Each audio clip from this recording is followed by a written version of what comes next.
And so the beauty of the system is that where the animals go one year and the corn is next year, we just simply take them and flip them. So now the corn is planted where the animals went, has the ability to utilize those nutrients that are going to be slowly made available. And so the net result is that we've decreased the on-farm need of buying nutrients off the farm from somebody else by 80% roughly. We still need some additional nitrogen for the corn crop, but 80% reduction in nutrients. I'm Chris Hausworth, a grain originator and accountant living in Pocahontas, Iowa, and you are listening to the Livestock-Crop podcast. Welcome back to the podcast. I'm glad you're here. Today, we sit down with farmer Zach Smith. Zach is the stock cropper.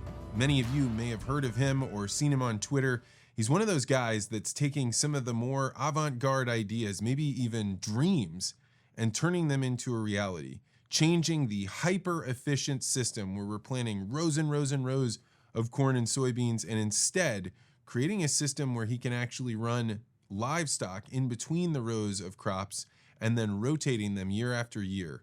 What he is going to explain here will blow your mind, and he is actually producing some products that I think could actually really change the nature of how we get things like eggs in the future. His ideas for making the Roomba of chicken eggs is really neat. You're going to find this interesting, and you're going to find Zach to be one of those pragmatic people that both knows the large-scale agriculture system and is trying to create something new and different within the system. We're going to get to that interview in just a moment, but first I wanted to tell you a story that happened earlier this week. A woman came in. She was brought by her son, and she was nervous about doing the interview. We sat outside in the waiting area for about 20 minutes just talking about what kinds of questions I would ask and how it would all work. She had been sent the preparing guide and she'd gone through it, but there was something that just really felt uncomfortable about doing this legacy interview.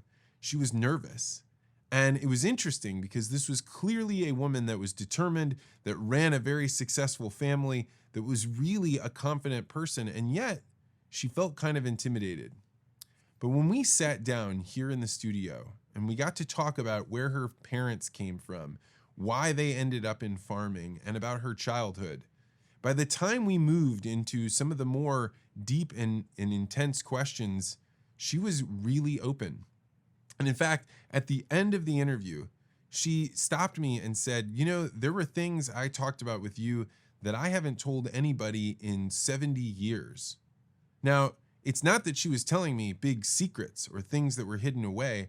It was that there just wasn't the context for her to tell these stories. I am certain when her children and grandchildren watch these interviews, they're going to hear things that they maybe wouldn't have heard if they hadn't sat down and done a legacy interview. If you're interested in having me interview your loved one, perhaps your father for Father's Day, then go to legacyinterviews.com. We are now offering these transcripts to go along with legacy interviews, and if you get a half day, you can also order this transcript along with it. The details for how to do this are on the website, so go to legacyinterviews.com to find out more. All right, without further ado, let's head to the interview with Zach Smith. Farmer Zach Smith, welcome to the podcast. Yes, Crow. Thanks for having me. What does it take to make really good bacon? Well, yeah, you got to enjoy some this morning. Yeah. You got to enjoy some stock cropper bacon. Good bacon, I think, in my opinion, comes from good hardy breeds that have some fat on them. Because fat's where the flavor comes from, and I like pigs that are raised on dirt because there's just something about pigs on dirt versus pigs on slats and concrete that it's hard to replicate. And I'll put the bacon that I raise in my stock cropper barns or any outdoor, if pigs can be on soil where I think they belong. I think that's the best way to best tasting, best raised meat you can have. I think most people kind of assume that pigs are living in dirt and have like pigsties and are living outside by a barn. No, they're not. I mean, I don't know what the percentage is, but probably 98% of hogs produced in the country are raised in confinement barns, and they're actually, when you go in them, they're really clean. I think most people, they're not allowed in to see, but like if you actually get in there, they're they're really impressive buildings and structures. They're super efficient, and you see very little manure because the manure goes through the concrete slats and down into the pits below. But but they never see sunlight other than it hitting them on the ass when they walk out the loading chute into the truck, and they never see soil. And one of the things I was sharing with you earlier when we were talking about one of the lessons in COVID when they were destroying a lot of animals. They had programs where if you could butcher the animal and give it to somebody, they would. Because in COVID, when all of a sudden you weren't butchering these hogs have got to go. You can't just keep them. So people were like, we're just going to go slaughter them and bury them in a pit. So you guys came along and were like, hey, we'll slaughter them and give them away as food. Yeah, and one of the most telling things that happened when that happened is I had a real good friend that we set up our seed dealership actually as a butcher shop, and we just took hogs from his farm and we butchered them, but we needed a place to hold them in the meanwhile till we had enough time to process them. And we put them out onto dirt out of his trailer into our dirt pen. And all those confinement pigs wanted to do when they hit the ground was gnaw at the earth, and they did it for like 2 hours straight. What do you mean gnaw at the earth? They acted like they were desperate to eat soil, and I'd never seen anything like that before in my life. Like where they'd never seen it before, but they knew that there was something in that soil that they wanted, and they just, a pig's snout is not meant to, easily eat earth that is compacted, but they just wanted to be in it. And there's, and even with my hogs that are used to it, the first thing when we move our barns, they put their noses down, and there's something that's mineral, or it's the bugs or the worms. I don't really understand it, but they're meant to be on that, obviously. And when they hadn't had it and they never seen it, they immediately had that instinct to start trying to consume soil. Yeah, I understand why we have confinement, like raising hogs, like it is the mass production of meat. But I will say that is, in all of agriculture, the part of ag that makes me the most uncomfortable. I've been to large confinement operations for cattle. I've seen chickens. I've seen egg production. Pigs are the ones where you're like, those things are really smart. Yeah. They really know what's going on, and they are in like a very sterile environment. I'll be careful. I don't want to be over dramatic. I think there's a lot of people I'm really good friends with in the industry that work really hard and take a lot of pride in taking care of their pigs. And it's a system that is exploitive to the people. Hog production and chicken, production, not so much cattle. That's a little structured a little bit differently, but the business. It's not that there's very few independent producers anymore that are actually what I would call being like an artisanal independent farmer that are making all the decisions. They don't own the livestock. Very few of them own pigs anymore. The way it works is you have land, you build a hog barn on it, and you get the manure. But everything else is controlled by the vertically integrated company like a Smithfield or a JBS or whoever, and they are in control of. And you are there to provide cheap labor and be responsible for the upkeep and maintenance of that building. And the hog industry, especially right now, is in a world of hurt because all of that confinement. There's been a lot of problems with amplification of disease and all sorts of things now. And we have things like Prop 12 that just got upheld by the Supreme Court, which is going to change that industry a lot. And it really puts you kind of get put on this hook of I call it serfdom, where like you're at the beck and call of these large integrators. They hold kind of a hammer over the grower's head and say, you must do this, you must go and spend all this capital now to bring this up. Otherwise we'll pull your contract and you won't have anything. And so that's not the way it used to be. Every farmer was independent. They made their own decisions. They had their own infrastructure. They owned it. They were the craftsmen of raising the things. They didn't have a field man that told them how to do it. They knew how to do that on their own. And so in the last 30 to 40 years, that industry has changed substantially, and in my opinion, it's not for the better. Yeah, when I talk to pork producers who I think like actually care a great deal about their animals, 100%. They're like, well, we took out the dirt because there was disease, and we took out these things because so you understand each step they took along the way. And I think any one of them would say, oh, it'd be great to have pasture raised pork. Like, it's not like they don't understand the value. Yeah. Why is it so much more work?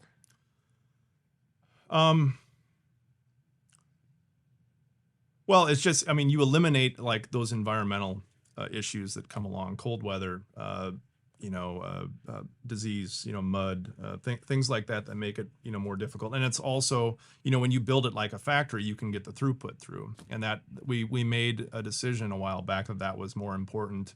And a lot of the other external costs that come along with it, we've never decided as an industry to put that in the ledger of the mathematics of how the system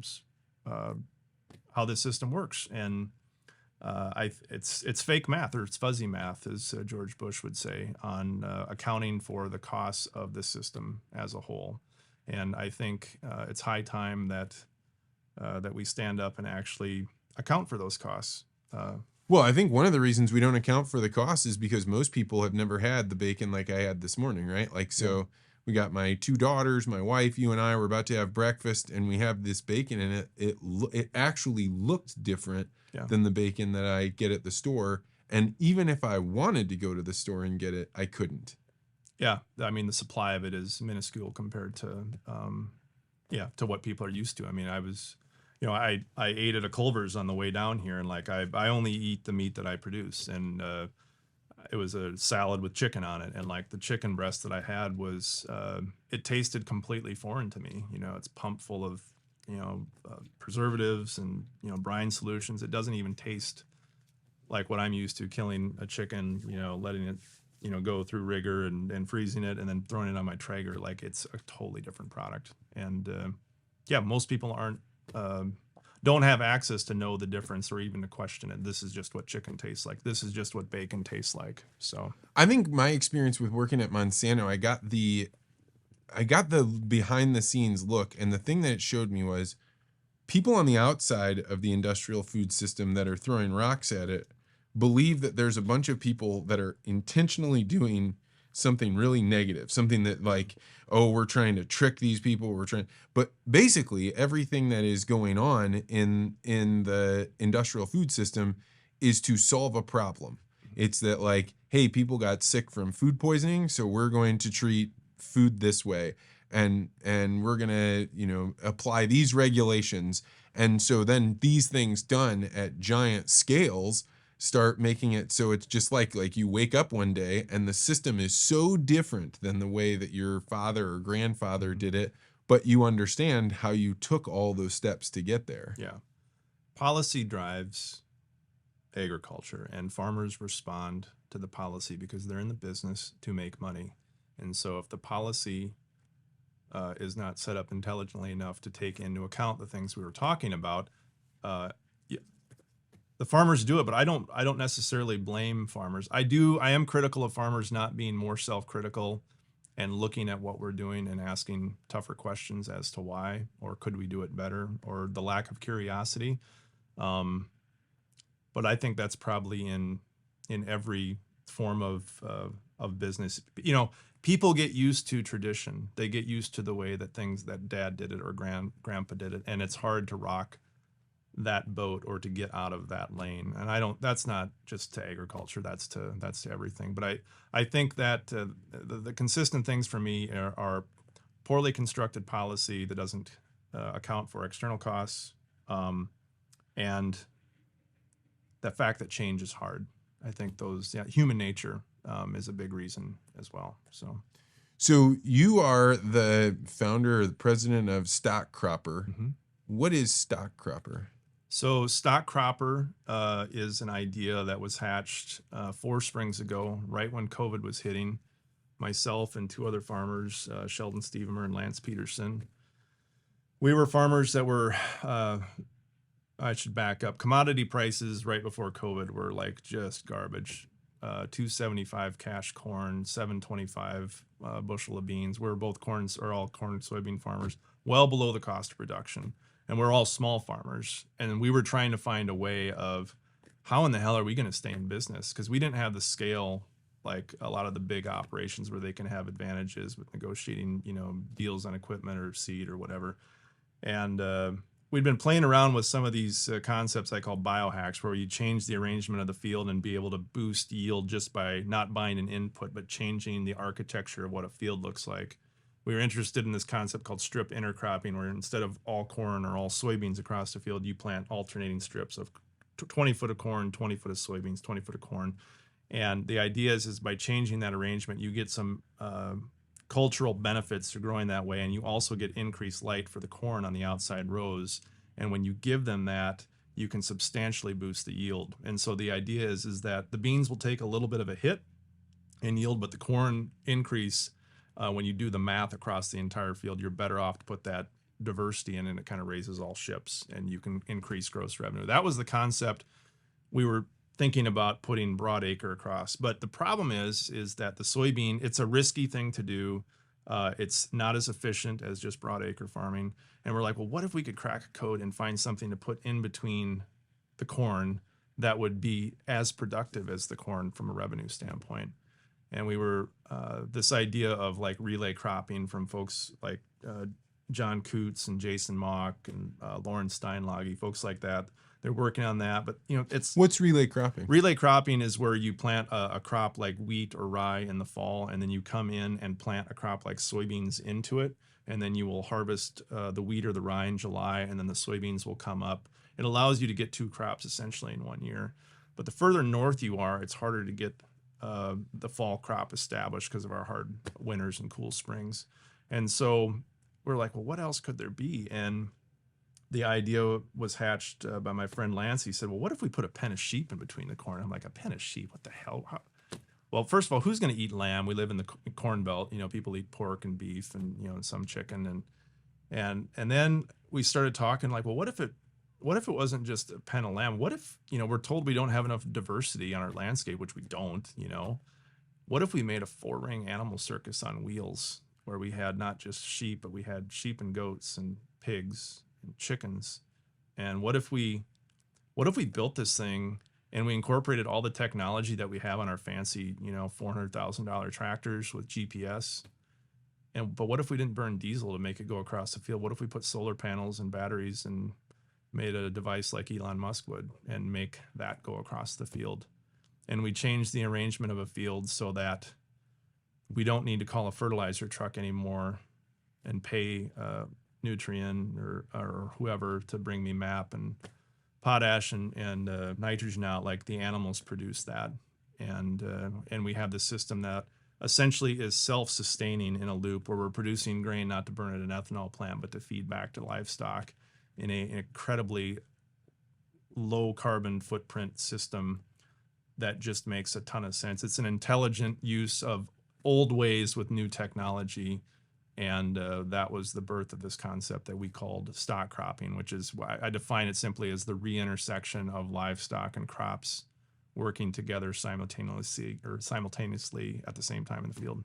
So it's so funny because it's one of those ideas that you could see a couple of guys sitting around playing euchre, drinking some beers, talking about, and then be like, remember when we talked about that idea? But nobody ever moves these crazy 4-ring circus ideas forward. Yeah, I was so excited about it. Like I couldn't hardly sleep. I mean, it was the same way with the others. I mean, we had this all was hatched on Twitter DM. This idea was, and it was just a rapid fire. Like the whole concept came to fruition in our minds in about 10 minutes of just rapid fire ideas. And then my friend Sheldon was an ag engineer, brilliant ag mechanical engineer. And so that was a huge leg up because if I would have built this thing, it would have looked like bubble gum and 2x4 strapped together. But we sat down together and we designed this barn that had, a place for the animals to go and be protected inside, have food and water available, shade. The roof was designed actually to capture its own rainwater. So we took advantage of when it rained, we could water the animals and minimize the need to chore it. Animals had the ability to go out and graze outdoors. So the sheep and goats would be our leading pen, then followed by the pigs, and then followed with the chickens. And that was in an intentional order because they all perform different tasks. So the sheep and goats are our lawnmowers. The pigs are kind of our tillage agent. And then Whoa, slow this down. Talk more. What do you mean? They're lawnmowers? So, we plant, so I should back up. Instead of having the corn and beans in the system, we plant corn the first year. And then in between where we had soybeans before in this 20-foot strip, we put a strip of pasture. Okay. So that, and a cornucopia of of plants out there. So instead of just having corn or soybeans, now we have a pasture mix in between that has 5 or 6 different species of plants feeding the soil. And then the animals, or the sheep and goats, come into it first as the pen moves into fresh pasture. So you're imagining like a square. Correct. And then inside of that square, at the front of the square, is a little area where it's fenced in, and it automatically moves forward. Correct. And then the sheep move along with it, Yep. eating the first round of grass. Yep. As soon as they hear the motors kick in, they jump up out of the barn and run out like it's Christmas morning, because they want to chomp at that fresh vegetation. And what has been grazed down then goes to the pigs. They root around in it a little bit, and then it's passed on to the chickens, who scratch. And if the pigs have rooted it up, they'll kind of finish it off. The idea with the chickens is that if you can delay the time of them coming, if flies have laid eggs in the manure, that they'll scratch for the larvae, and you have kind of this intelligent, complete system of just changing the arrangement with different animals serving different purposes, and they're all laying down nutrient-rich manure in real time as it goes across the field. The difference when our system and the conventional system that spreads manure usually only in the fall when it's convenient and there's nothing to hold that manure in place. And the conventional system is you got a bunch of cattle in a pen, or you've got pigs somewhere. You take that manure and you're using it. You're like putting it up in a manure spreader, and you're going out, but you're doing it once a year. You're putting it out in the fall before the winter. Right, and there's nothing. The ground will freeze, and that will stop a lot of the movement. But in the springtime, when things warm up, there's nothing there to hold it typically. And so in our system, we have a living root in the ground that is holding that nutrient and then making it available, and with kind of a time release as that organic matter decays to the next crop. And so the beauty of the system is that where the animals go one year and the corn is next year, we just simply take them and flip them. So now the corn is planted where the animals went, has the ability to utilize those nutrients that are going to be slowly made available. And so the net result is that we've decreased the on-farm need of buying nutrients off the farm from somebody else by 80%, roughly. We still need some additional nitrogen for the corn crop, but 80% reduction in nutrients. We've 10x the amount of diversity between the animals and the plant species versus just corn or soybeans. And, we've produced something in a fashion that consumers are much more friendly to being open to and excited about buying when it's raised. And so therefore increasing the value for the farmer to retain sovereignty and be an independent producer, we wanted to make a better system for farmers and rural communities. Not to be Luddites and go back in time, but to make something that was similar to that, but with new technology, and try to restore, I think what was a better way of rural life. And if you're cutting out half of all of your corn crop in order to be able to make these paths for the stock cropper, how are you going to make up that price difference? So the fun thing in this system is the corn really becomes irrelevant, because the corn is not. It's hard for people to think about, because most people raise corn, like in Iowa now, 6 out of every 10 bushels goes to an ethanol plant. Well, we didn't have Is that right? Yeah. 6 out of 10? Yeah. That's why the carbon pipelines are pretty important, because if we can't, 60% of our market goes to making ethanol. And I think nationally it's 4 out of 10 goes to ethanol. So if ethanol, goes away, it's a big problem, huge problem for people that have made the investments in infrastructure. And so I lost my train of thought. So we're talking about the livestock relative to the corn, because you're cutting out half of your corn. Go. So in our system, though, we're trying to raise the foodstuffs to feed back to the non-ruminant animals. So we're not feeding like our sheep and our goats, or if you put cattle, we're just allowing them to graze the pasture. But for animals like pigs and chickens, a lot of people think you can just grass feed them, but it would take 5 years and a day to finish an animal without, because they have a different stomach. They're not ruminants, and so they need to have a starch and a protein in order to build muscle. And so the idea is that we would grow those crops next door to them the year prior, and then grind them in the yard and feed them back and make this closed loop system. where really the revenue generating part of the system is the value of the livestock, and it's the value of what you can produce in this stacked enterprise intelligence system is substantially higher than what you can do theoretically than just a monocrop field of corn or soybeans. And the amount I assume that a person would be willing to pay for a pig that's been pasture raised for his whole life, he's just been out rooting around in the dirt eating this, is going to be a higher price than what you're going to get from the Correct. grocery It's a store. differentiated product, 100%. Yeah. And so what's the process been like? How far have you gotten in building this? Yeah, so we started in February 2020. It was actually Memorial Day weekend, which we're coming up on. We built the first barn. We built it in less than a week, and that was kind of in the middle of all of our other farm operation stuff, and it was really stressful. But we launched it in the world June 14th, 2020, right in the middle of COVID, and we ended up we kind of argued over whether or not to put it on the internet and share it. But we decided to, and that was the best decision we ever could have made. It got amplified by a lot of folks. Jason Mock, who's been on your podcast, and was a huge early supporter of it. He asked us to come to his first field day, and that led to a whole chain of other events that have come along, ending up partnering with Joe Bassett of Dawn Equipment, who has a really forward-thinking small or medium-sized ag manufacturing or equipment manufacturing company that's interested in this regenerative building products to support regenerative agricultural practices. And he kind of looked at what we'd come up with Stock-Cropper as kind of the pinnacle of what a soil health product line could be built around in building these barns. And so we forged that relationship. The first year we did not get the barn to be autonomous. We advanced the barn. I didn't explain that. We advanced the barn several times a day based off of the animals grazing them down. So we don't want them to go hungry, so they keep moving in. So 2 or 3 times a day the barns would move, and that would keep them satiated. Wait, you did this on your farm? Yes. So you ended up doing the cropping the way you described, Yep. with the pads, and then a couple times a day you're going out there and moving the pens? Yep, but we did it with a cable system and a winch. So I took an old winch that I had off another piece of farm equipment that was designed to hook onto anhydrous tanks and pull them up closer, and we just said, well, we're not using it, let's just throw it on the barn, because we had it and we didn't have to buy it.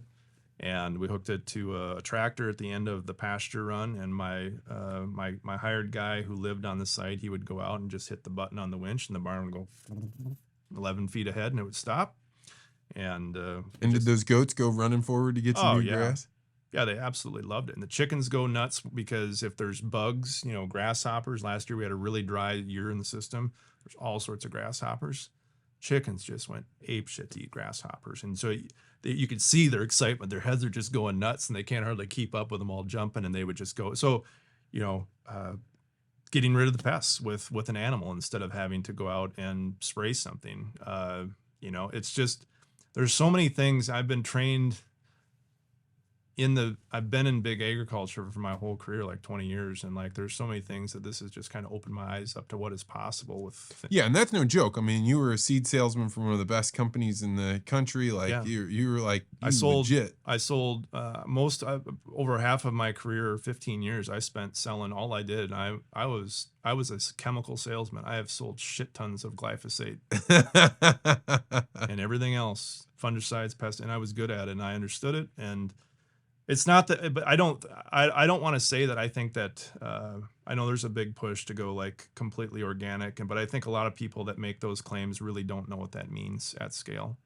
And so I try to have a position of, a lot of things can have value. There's good things. I mean, it's important to have a stable, abundant food supply, but it's also important, I think, to ask the questions to make sure we truly understand of what's happening. And I think when you just look around at the condition of human beings in this country, something is wrong with just health and appearance and our culture around well-being. And it starts with, in my opinion, it starts with soil and food and the culture around that. And this idea of convenience and quick hitting taste, immediate satisfaction. I think, we don't sit, we don't sit down and have meals as families. We don't, that's not venerated anymore. And so there's just a whole lot of things that I think that we can make improvements on in how we look at food and soil and all I that. think the one thing that really struck me since I've been doing the podcast just in the last year, I interviewed a guy named Laszlo Barabasi.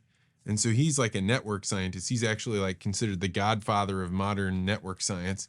And he was like, I think the things we're adding into food, like additives and preservatives, like I think they might be doing more to our bodies than we realize. And he was saying like there's just a whole bunch of signals inside of your body that you get hormones and different things that are triggered by chemicals around your body. Mhm. I just never thought of it. Yeah. And then when you start looking at it, my wife and I decided to make the transition. Like, all right, we got little girls. How can we make food as whole as possible? Right. And it's hard to know whether or not that made some big difference. But when you start looking at the number of chemicals that you ingest, and I'm not like a fraidy cat of chemicals, Yeah. Right. but it is something that I mean, you work for Monsanto. yeah, right. Like, and I mean, like, and there I learned a lot about how, like, hey, there's trade-offs. Yeah, You're right. absolutely. You don't have to use chemicals, Right. but if you don't, if you're not going to do that, then you need to send people out to pull those weeds. Yeah, and organic farming, like the way that it's done at scale, is terrible for the soil. Like, Whoa, say more about that. Oh my gosh. You were really going to piss some listeners off, but Yeah, but good. hit it hard. Then, Go then ahead. go look at what it looks like. Okay. Yeah, I'll look at the camera and say that. Go look at what it actually looks like, because from a soil health standpoint and soil sustainability, that's one of the things I'm most passionate about. We'll get into that, I'm sure.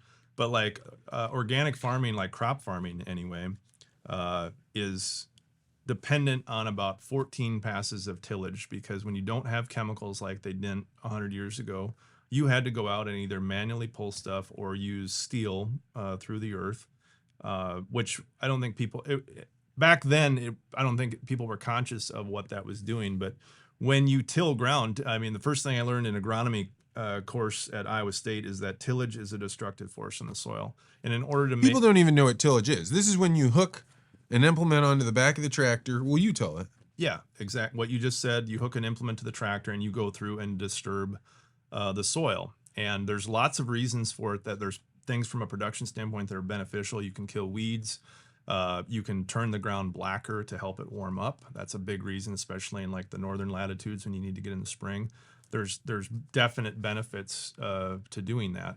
But when you do it ad nauseum and over, you basically pulverize the strength and the rigidity of the soil to hold itself together, and you start to have soil erosion, water erosion, wind erosion. The event that happened in Illinois, less than a month ago, where we had a 100-car pileup on what was that all about? I-55. Well, it's something that happens every year, and it just happened in the wrong spot at the wrong time, where some farm fields. I don't know the specifics, so if you're from that area and I've got egg on my face, so be it. I've seen it enough. I had it happen around my house last year. We had a terrible windstorm on Memorial Day, and it looked like 1936 Dust Bowl, where when soil is detached and it doesn't have any cover in the spring and it's bare, like right after planting season, the wind can come along, and if you have 50 or 60 mile an hour winds, the wrong weather event, it causes the soil particles to detach, and they start doing what's called saltation, and they bounce across the surface. And when they bounce, that energy hits another soil particle and it detaches that, and it just becomes this combustible Edison and snowballs. And eventually you get to the point where you have so much soil blowing in the air that you cannot physically see. And that's what happened on the I-55 crash. And there was 7 people killed because they couldn't see because there was so much soil blowing in the air. Now, though, I don't think that was organic production specifically there, but when you look at organic crop farming in Iowa, there's some pockets of it, and the soil erosion is absolutely horrendous. So there's trade-offs. That's why I'm not completely against all chemicals, because it's just not as simple as saying organic is best. Honestly, I think a system like Stock-Cropper has a ton of potential for organic, because I think we have a better system design that can fix some of those problems and not make it as reliant. A goat can eat a hell of a lot of water hemp, and so if we just change how we're using tools, different tools, better tools, create value that way by thinking a little bit differently. So talk about where you are right now. Can people go out and buy a stock cropper system? So we've been really experimenting over the last 3 seasons. Last year was our 3rd season with figuring out. The first season was like, does this crazy ass idea even work? Yes. Okay. So the next step was, okay, how do we make it autonomous? Because the only way, it's not scalable to have somebody go out, pull a machine with a tractor 3 times a day, or even go out and click a button 3 times a day. Because imagine if you do this at scale, you're going to have, 30, 40, 50, 60 of maybe 80 of these barns on a quarter section of land. So you need to have it so that the things will move on themselves. So we started working on making a barn that would go on its own, which is a big undertaking to do. And we bootstrapped this all of ourselves between myself and Joe Bassett at Dawn. And so we're getting to the point. We debuted that successfully in late 21. We worked more on that last year in 22. And as we're sitting here today, we're finishing up work at the facility in Milwaukee to have a reconfiguration and hopefully launch that system out. And we're going to actually, for people who know the precision planting site in Pontiac, Illinois, one of our barns is aimed to be hopefully there within the next 2 weeks to be on demonstration with at their PTI farm with a lot of the other plots that they have. And also am developing, I haven't talked about this publicly a lot yet, but I'm developing a backyard autonomous poultry barn for people on homesteads or urban areas to give them the ability to have an intelligent device to manage livestock, which makes it simpler, allows them still to be able to go to the lake on the weekend and not have to have somebody come over and chore, and gets more people interested in protein sovereignty with producing. You had my wife ready to buy a cluster cluck like last night. You ready to go? Explain it. So if you got a backyard, what happens? So if you have a backyard, you'll buy this device from us. It's going to be constructed like with an IKEA design where you buy it in a box, and it's incredibly easy to assemble. You need we'll need like 3 tools that would maybe come with it, flat packable, very commonsensical things, but very well built and engineered to last. A lot of these things that you can buy, the kits for like a backyard, they might last 5-6 years, and the wood starts to rot, and then you have a problem in your yard.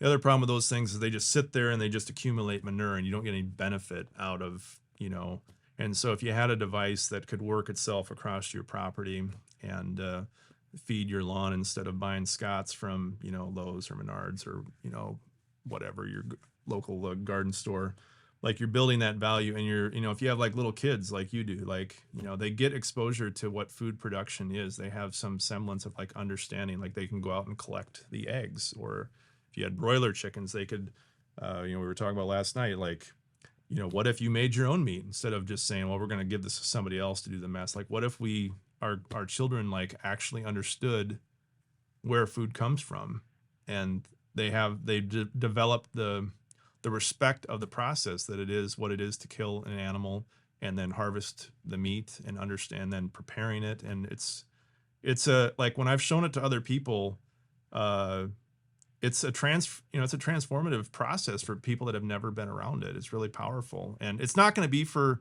everybody. But I think there's a lot of people, especially coming out of COVID, where when they went to the grocery store for the first time and like there was not protein on the shelf, like what are we going to do? And they have no skill set to counter that with anything. And not really the facilities. I mean, you can build a little hen house in your backyard. Sure. But this is a pretty neat thing, because this would be like people dream of having their mobile or their autonomous lawnmower. But this is like putting a box out there. You have a slot for feed. You have a slot for water. You put the chickens in there, and starting after they get acclimated, they're going to be eating up the bugs in your field and then producing eggs. Yeah. And now you go out there, and if you've got 12 eggs, you're getting a dozen eggs a day. Yeah, it's designed to hold a dozen hens, which gives you a dozen eggs a day for a family of 4. That's about what a family of 4, if they eat eggs consistently for breakfast, would maybe consume. And it's really designed for people that want to or you, like I said, you could put broiler chickens. It would house 25 broilers from the square footage. So and 25 is a number that is manageable if you wanted to actually process your own chickens. It's not hard to do. You could, you have your family sit down on a Saturday afternoon and you could process 25 chickens and put them in your freezer and have, if the next thing hits or whatever, World War III comes, and you still have electricity to keep it cold, you've got meat in the freezer. And the best thing is you grew it yourself. You knew exactly how it was made. A lot of people used to know this art, and they would gather. It was a community activity, and that's what really got me passionate about it. My family, a buddy and I started butchering all of our own meat about 12 or 13 years ago. And it came from just two guys into doing it, trying to figure it out, like literally reading a book and like looking at a hog hanging on a hook and like, okay, what's next? And like, we had no idea. It was kind of a disaster the first year. But then we got through it and we're like, we told people, like, yo, you killed a pig and you actually butchered it and made your own bacon and ham. I'm like, yeah. He's like, that sounds pretty cool. Can I come? Can I get a pig?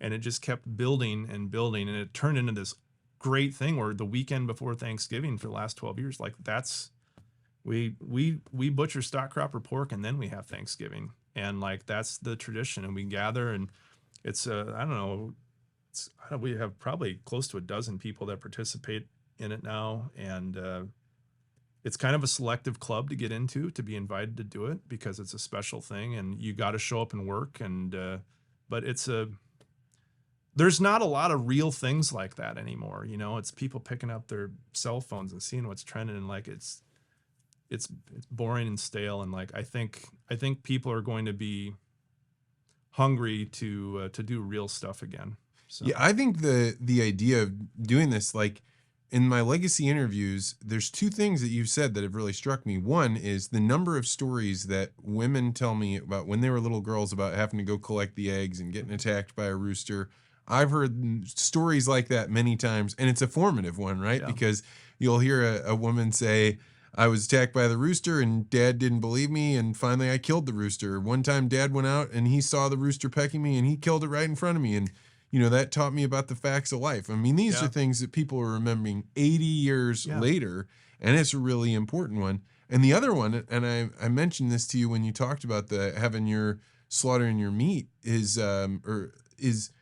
men used to do this at church groups. There used to be like, we're going to have the men's club sausage breakfast, where the men actually came and produced the sausage. They were cutting up the hog. They were, putting it through the grinder. And this is something that like clearly we used to know, that processing your own food together as a community has like some deep meaning creation. Yeah, 100%. And now we've regulated it to death, where we've made it seem like it's an untouchable thing. But, you take a couple basic precautions. And I mean, I'd take my chances on meat butchering versus buying from a store any day of the week. So, yeah. It's the first time you ever do meat, though, I'm sure you've plucked a few chickens in your time. Like, that's no joke. That's real work. It is. It gives you a whole new appreciation. I remember when I was in Kenya, I had eaten chicken people had prepared for me that I had watched them, and you hear that like pluck, pluck, pluck, pluck sound as you're pulling the feathers out. And then one time I decided like, oh, I can do this on my own. And if you're a little lazy and you don't actually pull the feathers out, or the feathers that are underneath the skin that you don't get, then you're eating dinner and you're like, oh, what is that? There's a little bit of a quill. Yeah. No, that's the thing. Like, so people don't know what a chicken plucker is. You should Google it. It's a wonderful device that you throw the chicken in after you've dropped it into 155, 160 degree water. Allows the feathers to release, and it's like just a washing drum with fingers, and it pulls all the, like in 10 seconds you can have all the feathers off. And it makes it a million times easier to do it. So, and you can even have attachments for like cordless drills that will do it. That would cost you $15 at Lowe's to create your own thing and that's kind of the idea, is like, I want to not only make a barn, but like I want to make a brand around facilitating these activities for people to get closer back to understanding, food production, real food production. And the really interesting thing is farmers talk about all the time. It just drives me insane when I see them talking about how we feed the world. We feed the world. We're so mighty. Most farmers, if the shit hit the fan, could not feed themselves. That's going to piss some people off. But my dad raised hogs for 30 years. He never once butchered an animal.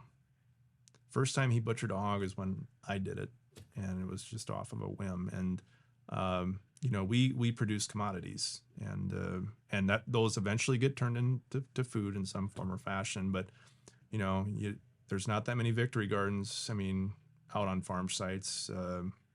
I think we're overly proud, or as an industry, on boasting about that when most of us couldn't feed ourselves if the lights went out. I mean, to be fair, though, like the way that the government put money into the system, you had to get big or go home, and you had 100%. to specialize. And that specialization didn't include, I'm going to do this robust, Nope. I'm going to raise pigs and also feed them. Like, there's no, to me, like, and we voted for the politicians, right? It's our fault. But, like, we have the farming system that our government wants us to have, which absolutely. is as efficient as humanly possible to keep the prices as low as possible. So that way, as our dollars lose their value, you can still get, a decent amount of food. Absolutely. Yeah. Like I said before, the policy directs what we have. And if we have shit policy, we're going to have shit results. And I think that's where we're at. I would push back that I think there's a lot of intelligent people that know better in the system.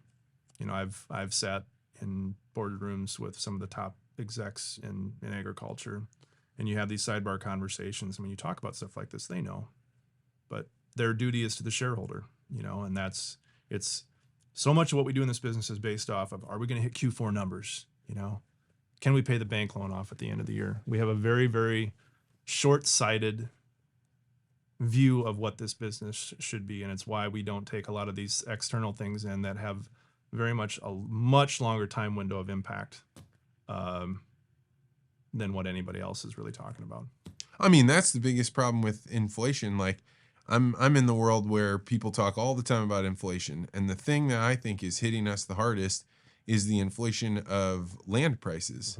And it is because as that price goes up, you have less and less ability to take chances, and you have to do whatever is going to make it so you can pay that banknote. And like, I think this has been a thing that's been happening for 30 to 40 years, maybe even longer than that. But like the more the government pumps into the money into the economy so that the price of land goes up, it means the more people are going to have to fight for efficiencies, and you're going to do less and less long-term thinking about your land than if you found a way to have hard money. It's 100% right. And you look at ethanol policy. I mean, that was that mandate came through. You're just looking to just piss everyone off. No, I'm not looking. Listen, I am a corn and soybean farmer. Everything that I'm talking about is financially not in my best interest. I sell 75-80% of my corn to an ethanol plant. So I get it. So if you're saying like this guy's, this viewpoint is hippie, he doesn't know what the hell he's talking about. Like, I'm in this business. I just see the other things coming. Elon Musk has plans, and people can say, well, that'll never happen with EVs. But like, what are we going to do next? And, if you bought $25,000 an acre land in Northwest Iowa, and I just said 6 out of 10 bushels goes through an ethanol plant, it's something that was created by our demand that was, created essentially by the government to push toward reducing emissions, which I think is a good thing. But now there's other things that could potentially do it, and replace that. It's a major consequence. And this push towards scale has had one of the things I'm really passionate about and have been for a long time is the soil and conservation, and all of the thoughts of when you maximize corn production the way that corn is grown or soybeans are grown, the loss of soil is one of the last things that gets taken place. And like, if you're a student of history, that's been a problem of other civilizations. I've said that before. But when you look at what we've lost in farming the Corn Belt in the last 125 or 40 years or whatever it's been, we've lost a third of our actual topsoil. We've lost half of our organic matter. Organic matter is the gold. It's the Bitcoin in the soil that has all of the value. And we have policy that does not take that into account in a serious way at all. And it's something that I'm passionate about because we can't just rebuild it. It takes 500 years to build an inch of soil. Like it took thousands and thousands of years after the glaciers went across places in Iowa, to make the richest soil in the world. And we treat it like shit.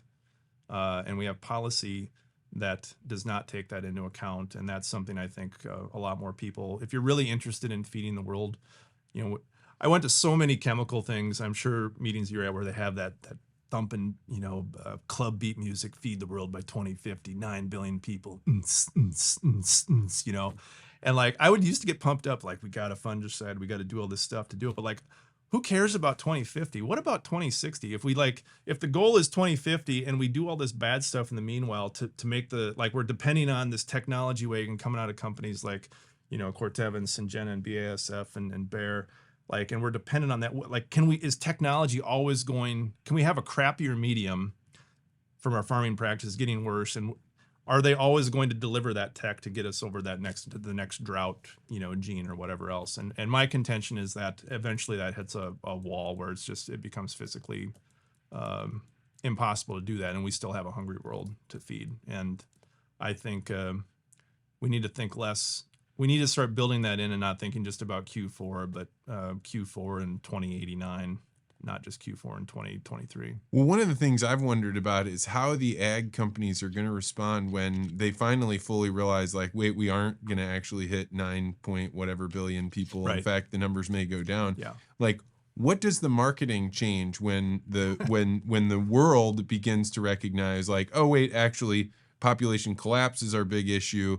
We're going to have way less people because you're no longer going to be able to be we got to do more with less. Yeah. Now you got to change it. And we'll see who the first one to abscond from the herd is, but eventually farmers are going to start being no, we don't need to feed more with less. We're going to have less people. How should we think about this? Right.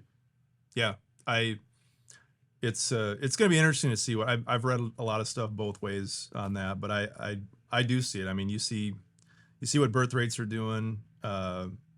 People waiting, later in life. A lot of people just not interested in settling down or getting married and having kids. And I think it's a real deal all over the place. Well, you and I are the same age, and it is shocking to me. You have a daughter that just graduated high school, and I'm sitting there with a 10-month-old throwing her cup on the ground. Yeah, it was a trip to see the contrast of watching my daughter give her commencement address, and it seemed like yesterday that I was in your shoes. So yeah, it is wild to be but we'll be empty nesters here. Our other daughter graduates next year, and we'll be done at the age of 44 and 43. So. What will you miss about being a father with daughters at home?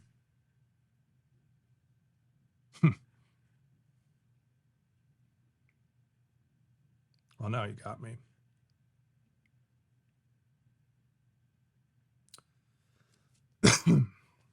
Just give me a second here. I'll get this out. I think probably the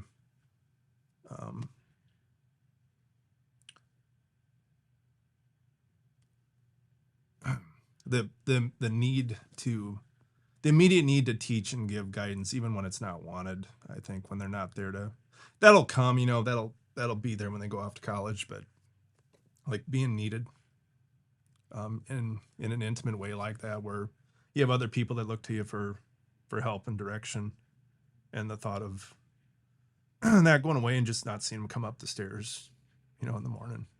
You really kicked me in the nuts there with that question, but it's good. It's real. So. I mean, that's it's a good way to remind yourself when you're going through the hard things. Cause last night, you're sitting at the dinner table, I'm trying to eat steak with my buddy, and, my other daughter is screaming and needs time alone. And you could resent the amount that your child needs you, or you can embrace it. And to see you be the way you are makes it much easier to be this is a flower that's blossoming. It's the good stuff. Yeah. It doesn't last forever. And it's it was humbling to be there. Cause it just seemed, and that's a whole nother tangent, but I was so focused my entire career until 2 years ago of just focusing on striving, putting the extra effort and work, the farm, growing the business, and customers calling at 6:30 at night or 8 o'clock at night, and I'm sitting down and I'm taking calls and not giving them time and attention. That's a major problem. the expectations of like 24/7, drop everything, screw your family, screw the fact that you got a game. Like the work-life balance in agriculture is, I think there's more light getting shed. I think my generation and younger are getting better at that. But man, I missed a lot of stuff for the pursuit of something. I don't know. There's good and bad that comes with it, because part of that put me in a position to be here and doing this. But,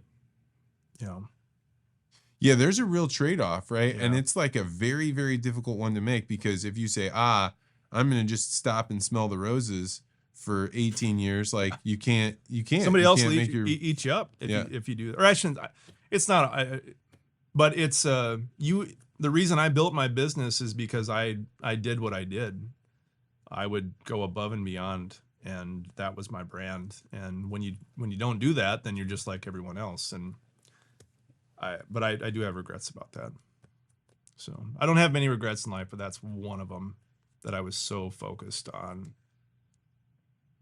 serving other people than my family. And which, it's funny after the fact, like I still have some good customers that I stay in contact with, but I thought like I had a personal relationship with these people and they really appreciate it. When I went away, like it went away too, and it didn't mean anything. My kids are still there, so I'm grateful to have the opportunities that I've had. And I'm really, really grateful to be independent now and to be able to, last week I had the time to just focus on my daughter's graduation. If I was working for somebody, if I was still in the seed business in the middle of planting season, but I enjoyed it. And I wasn't beholden to anybody else's time during that important time for her. So. Yeah, that you've been a good house guest that's won my wife over. If before we go to bed, she's like, what advice do you have? What do you, what advice do you have for people, for me? I mean, we're the same age, but you've gone through the thing. How should I be thinking about raising my daughters? I think the thing I've witnessed in like raising my own kids and then watching how other people raise kids is that I don't think kids need to be told no more. They need to be taught like real respect. I think one of the biggest problems in the education system, and this doesn't matter if it's public, private, homeschool, I don't care. If kids aren't taught to, my dad had a saying, if schools were effective at what they did, you'd have reason to be concerned, because 90% of it starts at home. And I think there's been a huge shift in parenting that has not been positive, and it raises, it produces children that are very, very hard to manage, and I think even teach to. And I think there's a big problem with self-accountability in our culture. People want to blame somebody else if we have a problem, and that's the thing I appreciated with you last night. You were fretting over your daughter's behavior, but I told you, like, Vance, like, she's great. Like, you need to go visit some other households and see how kids behave, But teaching accountability, giving responsibility. That's things like having a chicken tractor that they're responsible for, and if something goes wrong, and they don't shut the door and a coyote comes in the yard and kills the chickens, you go out and make them look at that. You're responsible for things. There's impacts on your actions in life, and I think our culture has a real problem with accountability, and it goes all the way to the top. The top of the country, all the levels, just push the blame. It's bullshit. It drives me nuts. And then teach them to do real things, real skills. A phone is not a skill. We allowed our kids to have cell phones because we thought we needed to, and that was. In hindsight, it hasn't been terrible for them because they're fairly balanced in other ways, but that stuff is not good. If I had to start over, my kids would not have Snapchat or TikTok, or especially with girls, Instagram, I think is terrible for these images that they're thinking that they need to be beholden to. And in a lot of ways, it's good to be connected. I mean, stock croppers here because of Twitter, So there is. That's the tough tension, isn't it? Yeah, right? And it's like this balance, and that's what like I was telling you and your wife this morning. Like, I don't know that everything should just be banned or taken away, but I think parents need to get off their own damn phones and start paying more attention to their kids. You can blame the kids on the phones, but they're the parent, and I'm guilty as the rest. And my wife would say this. Yeah, she'd lay into me. But yeah, I spend too much time looking at it and not paying attention. And there's a cost to that. And teaching kids how to communicate, how to look somebody in the eye, how to hold a conversation. It's embarrassing, like what I've witnessed with other kids that don't have a support system at home that drives those basic principles that our generation took for granted in generations before. You know, the ability to communicate and write. Like, I don't know. There's benefits to it, but I think we've gone backwards in a lot of ways. Lost our sense of humanity. Yeah, for myself, I started to realize like I would not want my daughters to treat me the way that I treat them with my phone by being like, no, I have this important thing. So I started deleting social media off my phone. And at first I was like, how can I do this? Yeah. But when I got Twitter off my phone, I still have it. I can still use it on my computer. Yeah. But when I got it off my phone, the number of times that I was drawn to looking at that thing, it wasn't huge, but I bet it went down 5 to 10%. Oh, yeah. Right. And then that all of a sudden starts changing what you're viewing around you. And then I try and think like, all right, I need to, as quickly as I possibly can, model the way that I want them to treat me when they eventually have a phone, because I will be bitter and resentful if they're talking to me in the middle of a conversation and putting their head down and looking at it. So like, I got to make damn sure I'm not doing that. And I've been a failure at that. So good on you for recognizing it. And I think most people probably are. I've had this conversation with some of my really good friends, and the parents are the example. I think our generation has been a failure at parenting when I look at the results. Not saying that there's not good kids out there, but I don't know why it is, but as a whole, when you look at the problems and the that are existing in society now, like I think we need to all look ourselves in the mirror instead of blaming somebody else. It's somebody else's fault. Look yourself in the mirror and be honest. It's kind of the same stuff I'm talking about with ag, somebody else's fault, not our problem. Accountability needs to be addressed.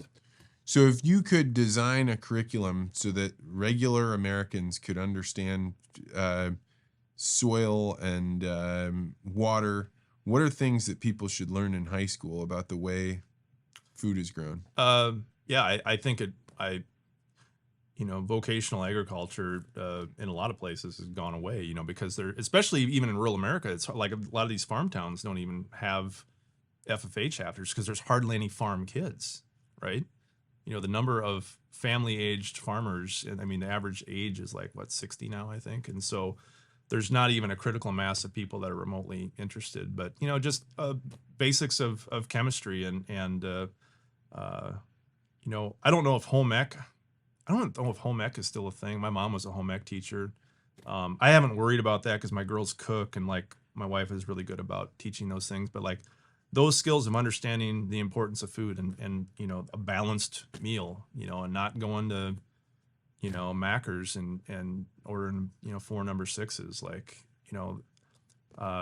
sitting down and eating together as a family, and but just being more aware. And like that's the thing, like have a garden.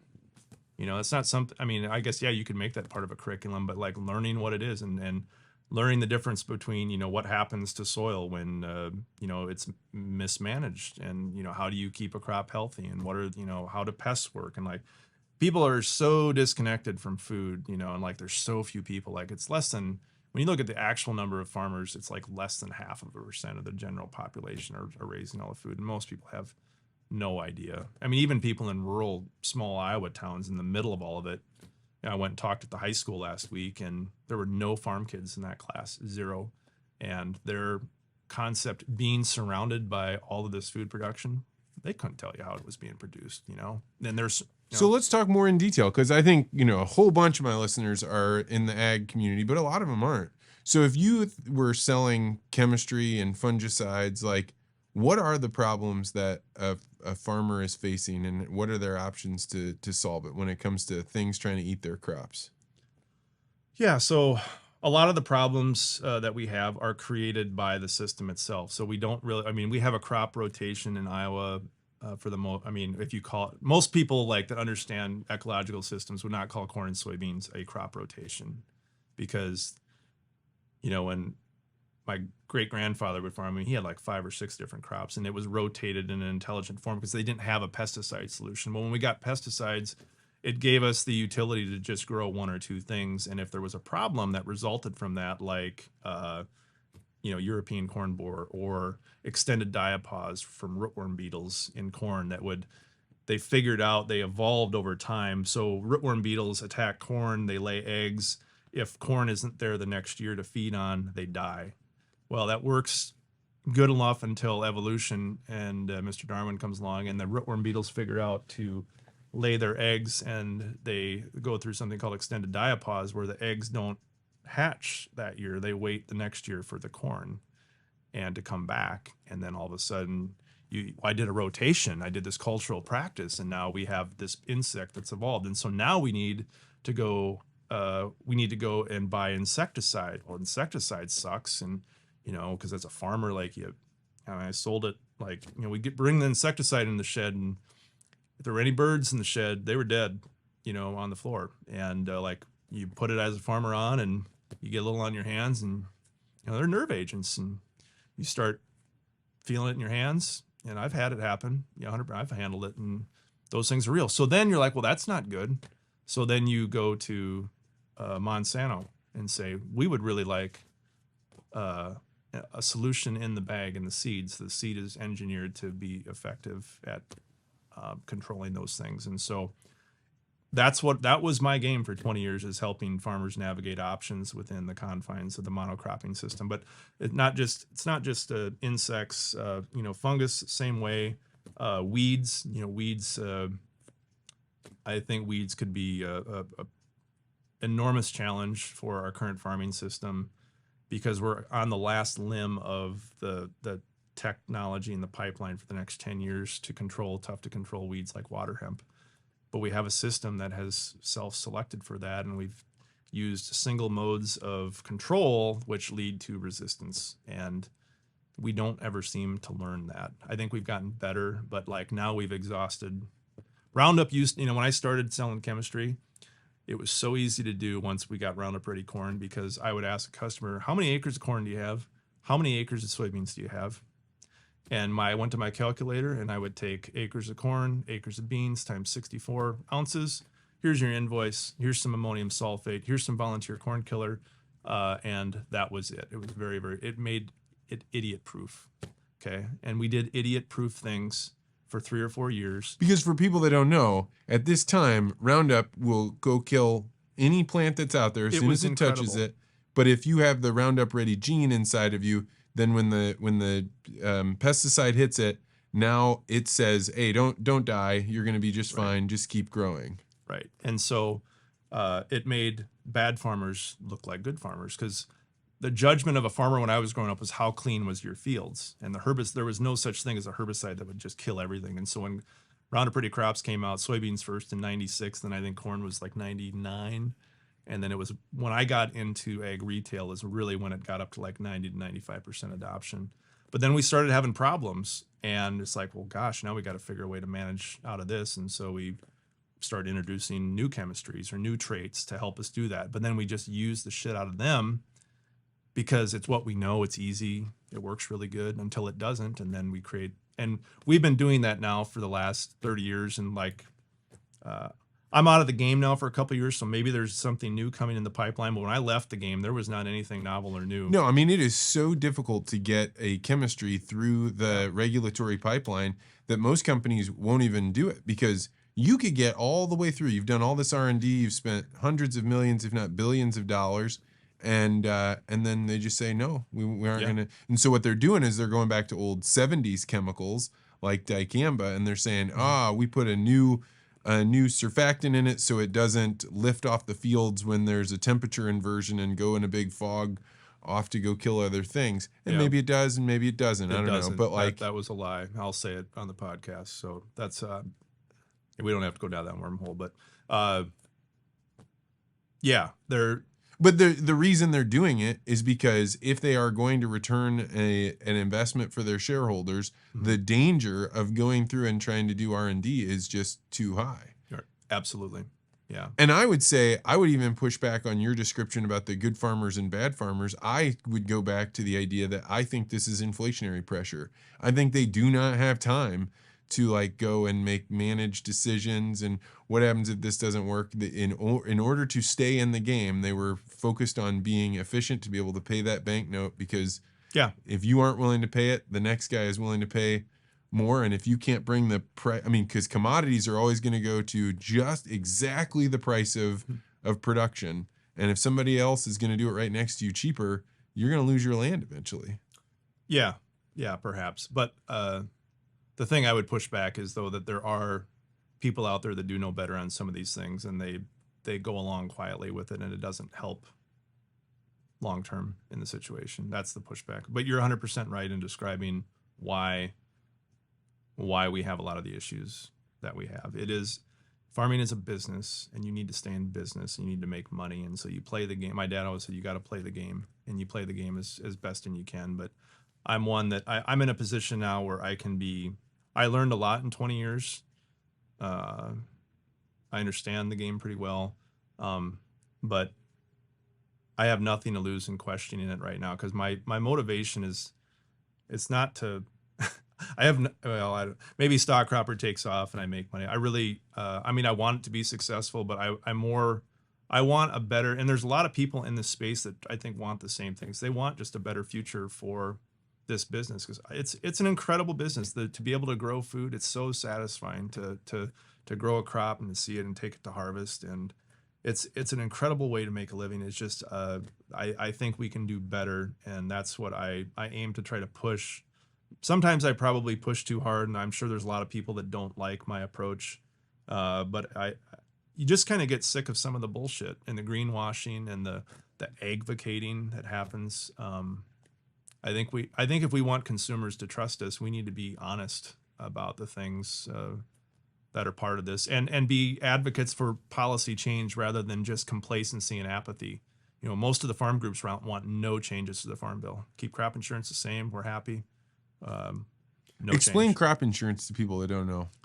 So crop insurance, I can't remember when it really accelerated. When I got into farming in 2010, when there was room for me to come in, and it's ever since. I think it was maybe the early 2000s where it really became a lucrative deal. But essentially, crop insurance allows me as a farmer to what they do is they look at my average yields over the last 10 years, okay, and they take an average of what my production is, and that's called your annual production history. And what you can do is, or what I can do is, I can go out and I can buy an insurance premium against the value, or my annual production history times the average Chicago Board of Price, either in February or December of the month. Don't worry about those details so much, but there's a price relative to the year that you're producing something in, and then you can buy up to, like I have 85% coverage, so I can insure. Essentially, I don't know. This year it's probably somewhere around, I think it's like $1,063 an acre. So that if price goes down, or if I have a production loss, that I'm guaranteed that. So if I have a bad year, there's a floor underneath me that will kick that amount of revenue if I don't produce that based off of that formula. I don't think I realized it was also if just the prices didn't hold up. Oh yeah. Yeah. So right now, the corn, so the February average was $5.91 for new crop corn, and for the December contract and the December contract today, I think, was trading at $5.19 this morning. So it's fallen substantially. So that's worth, whatever that delta difference is, quite a little to have that right now. Because if it's lower in the fall, it's whatever price is higher is what it ends up getting based off of. And so it's a floor that it takes a lot of the risk out of doing. A lot of people have said that, it's farming has almost got impossible to fail at, and there's a lot of truth in it, because of these things. And what I'm passionate about is the taxpayer, and this will hit all the fiscal hawks right in the hot. The taxpayer subsidizes my insurance premiums to the tune of somewhere between like 62 to 65%. They pick up the bill for my crop insurance. I pay about 35% or 37%, whatever that is. And the dig that I have is that with the things I've been talking about, the taxpayer really doesn't get anything in return other than what gets put forward by a lot of the important people in the room is that, well, you get cheap food. Yeah, you get stable food. You get stable, cheap food. That's your public investment. And yeah, there's some truth to that because farming is incredibly risky. I live in a for people watching this getting angry at me saying this stuff, I live in a pretty risk averse place. North Central Iowa is a pretty good place to grow. We have deep topsoil. It rains. I've had a crop insurance loss once in the last 10 years. So, with that said, it takes the risk out of taking chances that you wouldn't take if that thing wasn't there, and the taxpayer is subsidizing that without getting anything else in return. And so, like with the farm bill coming up, like I've put some content out saying, listen, I think we need to start we need to leverage this subsidy to get things that are in the benefit of the public interest, which land is. Now, the government, I don't think, should own the land. Individuals own that land. But my view with government is like when people are not taking things that are account that have long-term benefits, that's the limited role the government should step in and try to put policy that's intelligent to take care of those things. And so I would advocate that the subsidy that we get just without any strings attached should have strings attached, so that there should be practices, and it would probably have to be, adapted for regional differences because farming is not the same everywhere, but to take account for some of these things around soil conservation, soil health, the longevity of our food production system should be built into the policy to actually include the external costs of things like the Gulf of Mexico zone of hypoxia or just soil loss in general. And it would be an intelligent way, instead of just getting rid of the subsidies, because that's an argument.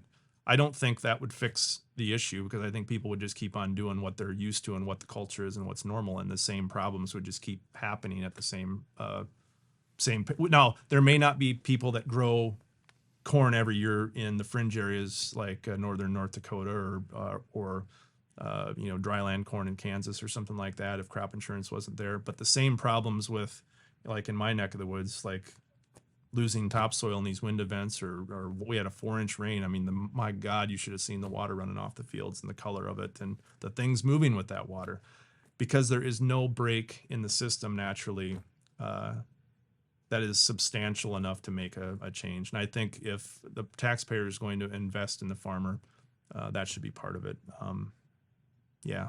Do you have concerns that if you give that power of the purse through the insurance system to the government to be able to tell you how to run your farm, that you would be dominated by bureaucrats saying, we want you to do this practice? That's definitely a risk. But the thing is that these practices are not only in the benefit for society, but it's actually in the benefit of the farmer.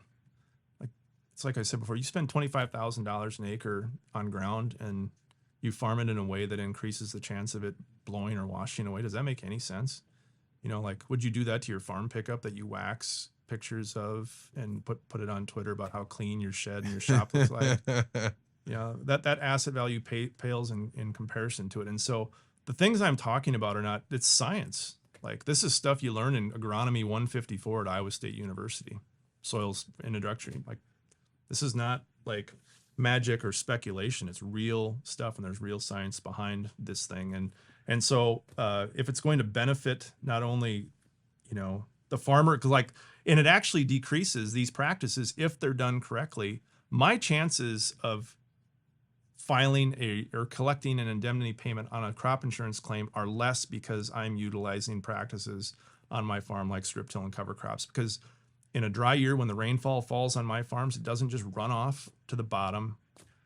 It actually penetrates the soil and goes into the soil. I retain and hold on to those nutrients. When right now they're talking about a flash drought developing in the Corn Belt over the next 10 days, I have a layer of cover and protection on top of my field that limit evapotranspiration up into the atmosphere. So I'm decreasing the chance of stress and risk on my farm. I'm keeping the nutrients where I want them, which is in my pocket, not running somewhere else. And is it easy to do? No, it takes management.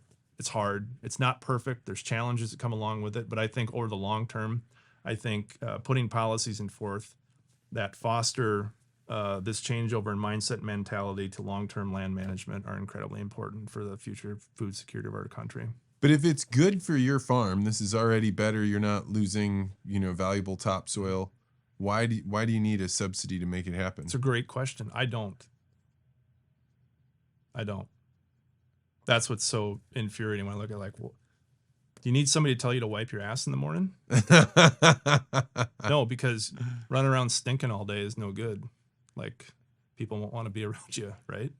And that's the way I look. It's so, so to answer that question better than what I just said, we have a soil literacy problem in agriculture. People really don't understand soil, farmers. And I'm sure that the emails will come from that one, but it's true. Because if you did, and you actually had if you went through a soils class at a major American university and you looked at what we actually do versus what the science says, we do the exact opposite of what is good. And we do it because it's tradition. It's what Dad did. It's what Grandpa did. It's what gets made to be looked sexy upon by companies like John Deere and Case, and then the influencers that they support on. Like what? Like what's a practice that John Deere makes look sexy? But so one of the things that has really become vogue in the Corn Belt is vertical high-speed tillage machines. So for those people that don't know, like usually tillage is done at like 4 to 6 miles an hour, and you would pull either like a ripper through the field that would go deep, release just a big spike that's a big down in the spike, ground. yeah, and it would pull up big boulders, and but it sucks a lot of fuel. And when fuel prices went up, it's like, man, this sucks, and you can't get as much done. And then they came out with these vertical till devices, and these things are awesome. They got these discs on them, and you can put a big tractor and you can pull them like 12, 14, maybe 10 to 12 miles an hour, twice the speed, so you can get a lot more done in a day, right? And it produces this plume of soil blowing up in the air, and it just looks badass going through a field on your Instagram or your YouTube channel. But the reality is that what it's doing to the soil is absolutely pulverizing any type of glues, biological glues from soil biology that held that together, so that when the Illinois windstorm comes, it doesn't blow, and instead that's or hold residue in place. They're terrible for residue blowing, because what it does is it causes the residue to detach from like the stalk or the root ball, and it allows it to just blow. And like, I had this happen personally to me, where I had a neighbor, and this happens all over the place, so I'm not going to pick just on them, but because of that practice, all the residue, which has fertilizer and carbon in it, blows off the field into the ditch. And so then you got to go out there and burn it up, and just set it on fire. Wait, literally? Literally. Yeah. What do you mean? Like last year I spent 30 hours removing corn stalks from my windbreak that blew onto my property that I had to clean up. And then I produced a windrow that was 60 feet long, about this deep, of nothing but corn stalks that blew off the field, and lit it on fire, because it was, what else was I going to do? And this happens all over the place. So we say that we love the land, and we love we're stewards of the land, and we've been capturing carbon for a long time. Well, you're not capturing carbon if your residue is blowing off the field, jackwagon. Like, that's the carbon, leaving, and I just think there's like, if we start asking ourselves like, what are we really doing? And people are like, well, those carbon stuff, it doesn't make any sense. Oh, bullshit. If you have run a combine in your life across the field, and you have that fancy yield monitor that you paid big money from John Deere or Case or Ag Leader, whatever company, where does that thing,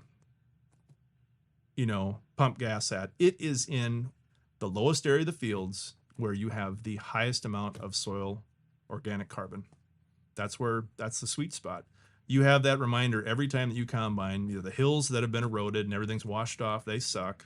You get down into the bottoms where it's washed too, or where it was formed, geologically, when the soils were formed the most, when that used to be a wetland that wasn't drained before, all the biological, stuff settled there. That's where you grow 300 bushel corn, is in those stuff. And so, like, to me, it's so, when you think of like what is basting your biscuit, it's soil carbon, and so anything that would be destructive of that is antithetical to good production.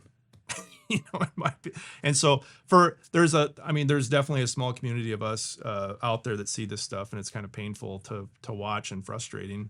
But yeah, I don't think people are trying to do bad things. I want to say that because I know there's gonna be a lot of people that get angry at me for saying this stuff, but I don't think people are making a conscious decision. I just think there's a lot of people that don't know better, and the system is not set up or encouraged to know better, because in doing those things, it creates demand for other things that the companies can sell.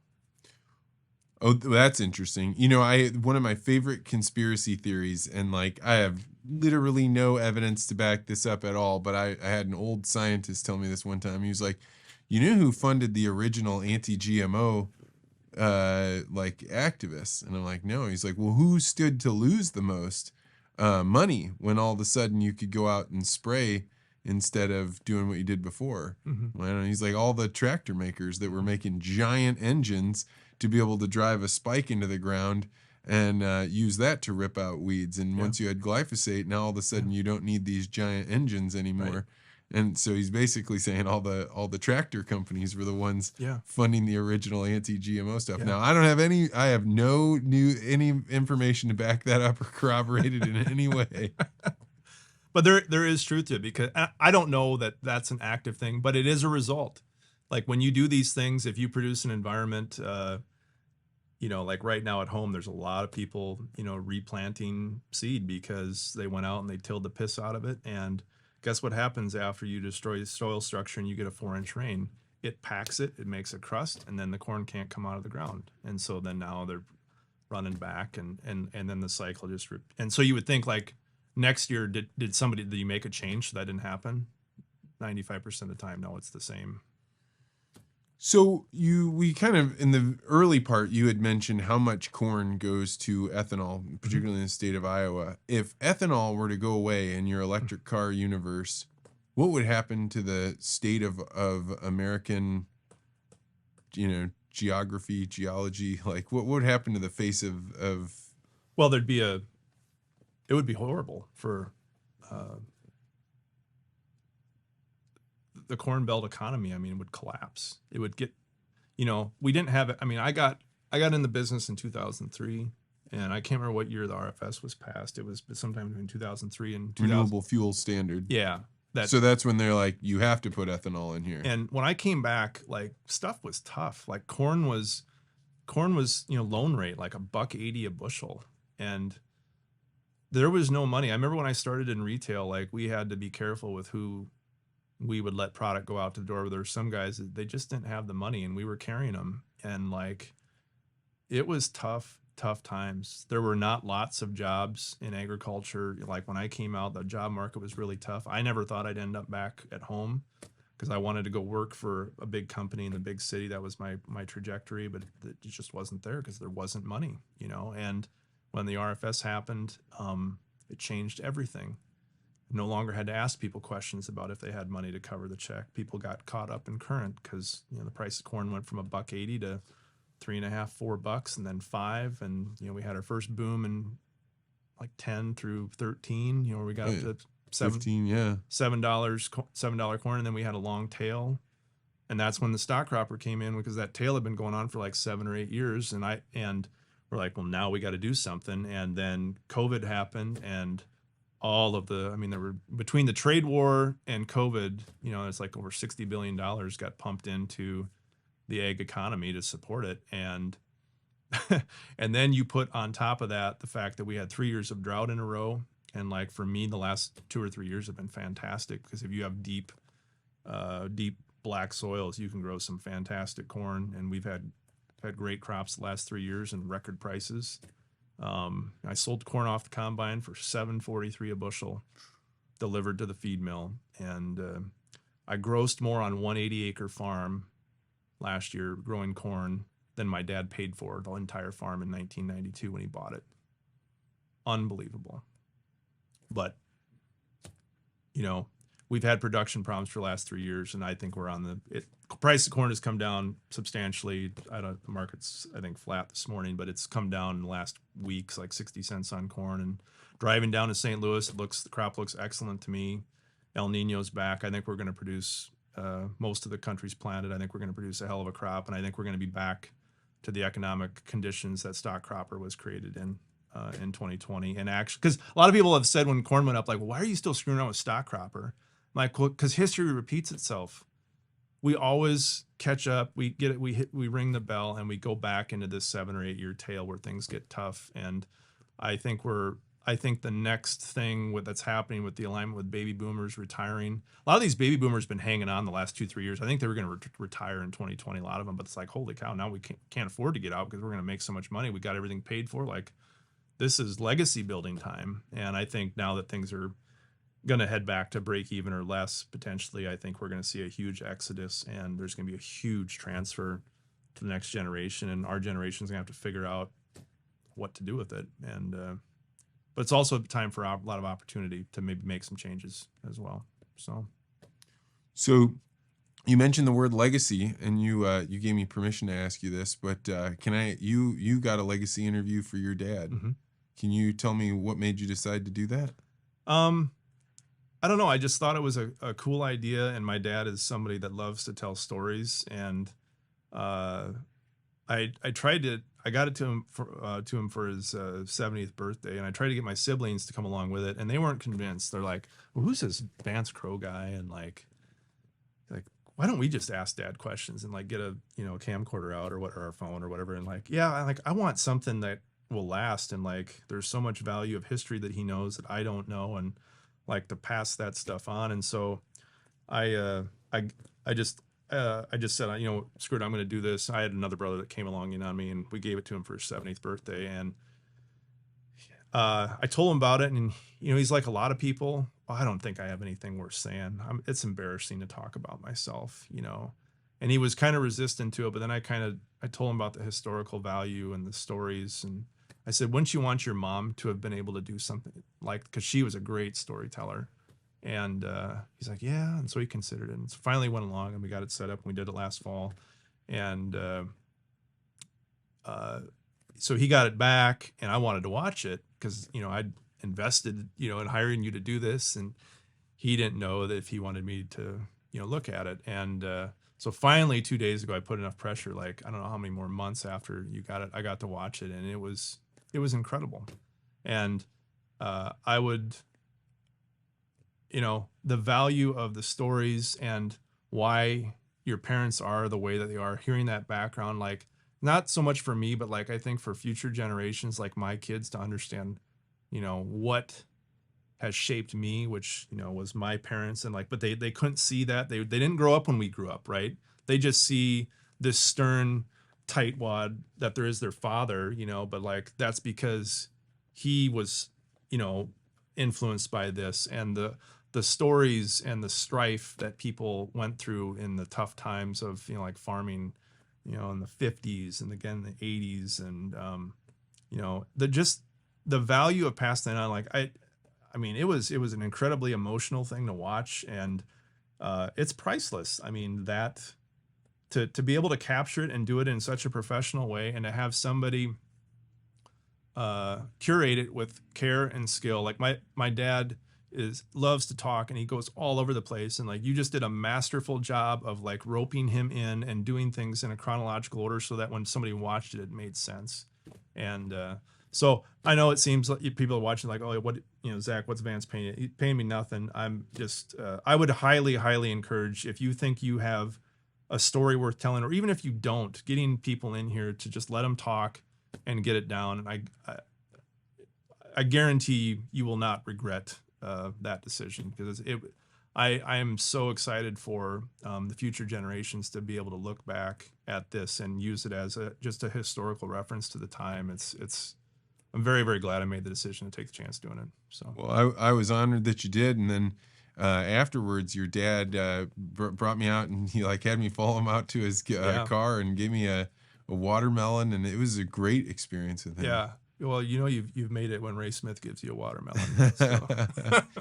So, man, I think you have probably gotten some people on board with your vision of stock cropping. And as we've been talking about on the podcast quite a bit, people want to join communities. They want to get involved. If people wanted to just be a part of what you're doing, and first off, how long do they got to wait? If somebody wanted to buy one of your chicken coops, when could they get one? Yeah, so where we're at right now is we're in final prototype testing is my hope in the next month, and then the idea is our first smaller rounds of barns, the single species and the dual species. I'm hoping that we will be able to do a production run, or planning, I should say, of doing a production run later this fall for delivery into the spring of 2024.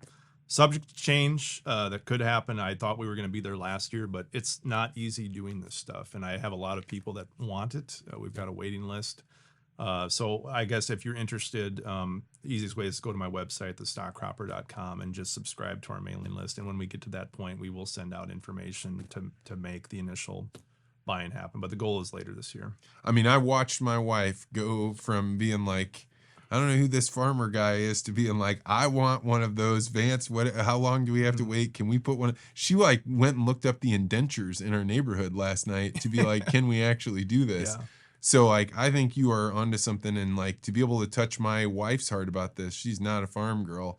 I think you're tapping into something really important.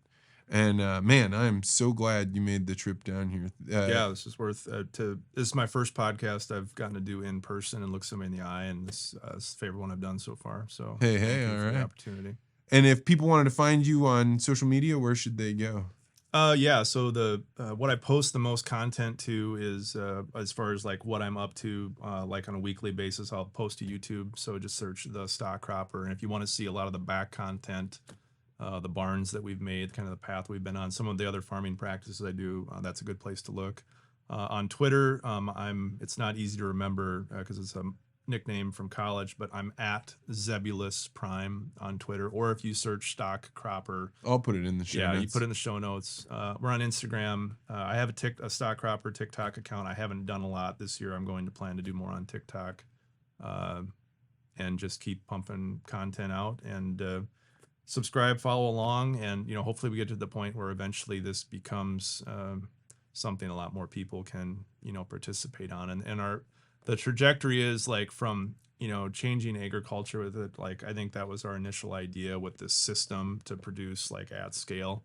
I still think this is if we could get the support mechanisms in place from funding, I think this would be a very formidable regenerative ag scalable platform. It's not going to happen overnight, so I'm going to focus. My plan is to focus the business on these more low-hanging fruits, for people in urban areas that still could benefit, learn more about their food, which is one of the core, mantras of my company, and then stair-step, hopefully, down the road into an idea that we think could change agriculture for the better in the future. Well, man, thank you so much for coming on. Yeah, this has been awesome. Thanks for the opportunity, Vance. Appreciate it.